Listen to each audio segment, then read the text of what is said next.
প্রকৃতির এক প্রলয়ঙ্কারী গর্জন আজ বাংলাদেশের আকাশে বাতাসে। চারদিকে কেবল অথই পানি, আর সেই পানির নিচে তলিয়ে গেছে কত শত মানুষের লালিত স্বপ্ন, ঘাম আর শ্রমের ফসল। উত্তর থেকে দক্ষিণ দেশের এক বিশাল জনপদ আজ বিধ্বস্ত। অতিবৃষ্টি আর উজান থেকে ধেয়ে আসা পাহাড়ি ঢল, এই দুইয়ের মরণ ফাঁদে পড়ে আজ দিশেহারা 7টি জেলার মানুষ। কোথাও মাথা গোঁজার ঠাঁই নেই, কোথাও দুমুঠো খাবারের হাহাকার, নেই কোনো নিরাপদ আশ্রয়। মুহূর্তের মধ্যে সব কেড়ে নিয়ে এই বন্যা আজ এক বিভীষিকার নাম হয়ে দাঁড়িয়েছে। এই দুর্যোগ কেবল আবহাওয়ার কোনো বিচ্ছিন্ন ঘটনা নয়, এটি আমাদের জাতীয় সক্ষমতা, প্রশাসনিক দূরদর্শিতা আর রাজনৈতিক সদিচ্ছার এক অগ্নি পরীক্ষা। পরিস্থিতির ভয়াবহতা বুঝতে কেবল একটি পরিসংখ্যানই যথেষ্ট। এখন পর্যন্ত বন্যায় প্রাণ হারিয়েছেন 100 জনেরও বেশি মানুষ, আর আহত হয়েছেন 1000-এরও বেশি। এটি কেবল একটি সংখ্যা নয়, বরং 100টি পরিবারের স্বপ্নভঙ্গের এক করুণ মহাকাব্য। 329টি আশ্রয় কেন্দ্রে প্রায় 12,000 মানুষ ঠাঁই নিলেও কয়েক লাখ মানুষ এখনও পানিবন্দী অবস্থায় বিভীষিকাময় জীবন কাটাচ্ছেন। বিশেষ করে নদী তীরবর্তী এলাকাগুলোতে এখন কেবল ধ্বংসস্তূপ আর পানির প্রবল গর্জন।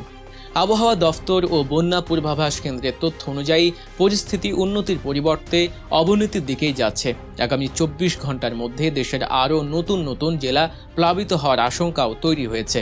দেশের প্রধান নদীগুলোর দিকে তাকালে দেখা যায় এক ভয়াবহ চিত্র। তিস্তা, সুরমা, কুশিয়ারা ও সোমেশ্বরী নদীর পানি বিপদসীমার অনেক উপর দিয়ে প্রবাহিত হচ্ছে। নীলফামারীর ডালিয়া পয়েন্ট থেকে শুরু করে সুনামগঞ্জের ছাতক, মারকুলি এবং সিলেটের ফেঞ্জুগঞ্জ সবখানেই পানি যেন মরণ নেশা হয়ে ছুটছে। নেত্রকোনার কলমাকান্দার সোমেশ্বরী নদী আজ দুকুল ছাপিয়ে মানুষের ঘর বাড়িতে হানা দিয়েছে। এই বিস্তীর্ণ জনপদের মানুষ এখন কেবল ভাগ্যের উপর ভরসা করেই দিন গুনছেন। কিন্তু প্রশ্ন হলো, প্রতি বছর এই একই চিত্র কেন আমাদের দেখতে হচ্ছে? কেন নদীগুলোর নাব্যতা ফিরিয়ে আনতে আমরা ব্যর্থ হচ্ছি? সবচেয়ে করুণ চিত্র আজ চট্টগ্রাম ও কক্সবাজারের। পাহাড় ধস আর বন্যার জোড়া আঘাতে পর্যটন শহর কক্সবাজার আজ ধ্বংসস্তূপ। সরকারি তথ্য বলছে কেবল এই জেলাতেই 31 জন প্রাণ হারিয়েছেন, যার মধ্যে 18 জন স্থানীয় এবং 13 জন রোহিঙ্গা শরণার্থী। পাহাড়ের ঢালে অপরিকল্পিত বসতি স্থাপন আর নির্বিচারে বন উজাড়ের যে মাসুল আমরা বছরের পর বছর দিচ্ছি, এই মৃত্যুগুলো তারই একটি চরম নিদর্শন। বান্দরবানে 6 জন, রাঙামাটিতে 3 জন এবং মৌলভীবাজারে 1 জনের মৃত্যুর খবর পাওয়া গেছে। চট্টগ্রামের 16টি উপজেলায় জলাবদ্ধতা এমন পর্যায়ে পৌঁছেছে যে মানুষ আজ নিজেদের ঘরেই কারাবন্দী হয়ে পড়েছে। যাতায়াত ব্যবস্থা পুরোপুরি বিচ্ছিন্ন হওয়ায় উদ্ধার কার্যক্রমও ব্যাহত হচ্ছে। বন্যার পানি যখন কিছুটা কমতে শুরু করে, তখনই বেরিয়ে আসে ক্ষয়ক্ষতির প্রকৃত কঙ্কালসার চেহারা। বিশেষ করে কৃষি ও মৎস্য খাতে যে ক্ষতি হয়েছে তা দেশের অর্থনীতির ভিত নাড়িয়ে দেওয়ার জন্য যথেষ্ট। কক্সবাজারের মৎস্য খাত আজ ধ্বংসের দ্বারপ্রান্তে। 10টি উপজেলার 61টি ইউনিয়নের 3,918টি মাছের পুকুর এবং 453টি চিংড়ির ঘের পানির তোড়ে ভেসে গেছে। মৎস্য কর্মকর্তাদের মতে এতে প্রায় 1097 মেট্রিক টন সাদা মাছ এবং 385 মেট্রিক টন চিংড়ি নষ্ট হয়ে গেছে।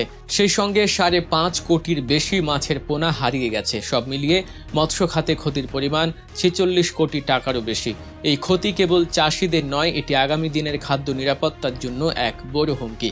কৃষি খাতের অবস্থা আরও শোচনীয়। প্রায় 43,000 কৃষকের হাড় ভাঙা খাটুনির ফসল আজ পচা কাদার নিচে। আউশ ধান, আমনের বীজতলা আর পান বরজ সবকিছুই এখন ধ্বংস। কৃষি সম্প্রসারণ অধিদপ্তরের প্রাথমিক হিসেবে দেখা যাচ্ছে 4,211 হেক্টর জমির ফসল পুরোপুরি নষ্ট হয়ে গেছে। প্রান্তিক কৃষকরা এখন নতুন করে শুরু করার কোনো পথ খুঁজে পাচ্ছেন না। গরু, ছাগল আর হাঁস মুরগি নিয়ে যে খামারিরা বেঁচে থাকার স্বপ্ন দেখতেন, তাদের উপরেও নেমে এসেছে বড় আঘাত। 303টি গবাদি পশুর খামার এবং 330টি পোলট্রি খামার ক্ষতিগ্রস্ত হয়েছে, যেখানে মারা গেছে প্রায় 1 লাখ হাঁস মুরগি। প্রাণী সম্পদ খাতে ক্ষতির পরিমাণ অন্তত 13 কোটি টাকা। এবার আসা যাক এই দুর্যোগের রাজনৈতিক ও প্রশাসনিক বিশ্লেষণে। যখন মানুষ বানের জলে ভাসছিল, যখন একটি পরিবার তাদের প্রিয়জনকে হারাচ্ছিল, তখন আমাদের রাজনৈতিক নেতাদের ভূমিকা কী ছিল? সাধারণ মানুষের মধ্যে তীব্র ক্ষোভ দেখা গেছে এই কারণে যে সংকটের সময় তারা তাদের নির্বাচিত প্রতিনিধিদের পাশে পাননি। বিশেষ করে বিএনপির মতো সরকার দলীয় দলের ভূমিকা নিয়ে প্রশ্ন উঠেছে। তারেক রহমান কিংবা দলের প্রভাবশালী নেতাদের কোনো কার্যকরী তৎপরতা মানুষের নজরে আসেনি। নেতারা যখন এসি রুমে বসে রাজনীতির মার প্যাঁচে ব্যস্ত, তখন কাদা পানিতে ভিজে একবেলা খাবারের জন্য লাইনে দাঁড়াচ্ছে সাধারণ মানুষ।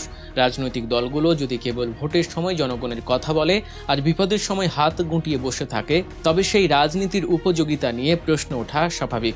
মঙ্গলবার সচিবালয়ে এক আন্তঃমন্ত্রণালয় সভা অনুষ্ঠিত হয়েছে, যেখানে স্থানীয় সরকার, পল্লী উন্নয়ন ও সমবায় মন্ত্রী দেশের ভয়াবহ পরিস্থিতির কথা স্বীকার করেছেন। তিনি উদ্ধার কার্যক্রম, ত্রাণ বিতরণ আর বিশুদ্ধ পানি সরবরাহে সর্বোচ্চ গুরুত্ব দেওয়ার নির্দেশ দিয়েছেন। কিন্তু প্রশ্ন হলো, আমরা কেন সবসময় দুর্যোগ আসার পর প্রতিকারের কথা ভাবি? কেন বাঁধগুলো বৃষ্টির একটু দাপটেই তাসের ঘরের মতো ভেঙে পড়ে?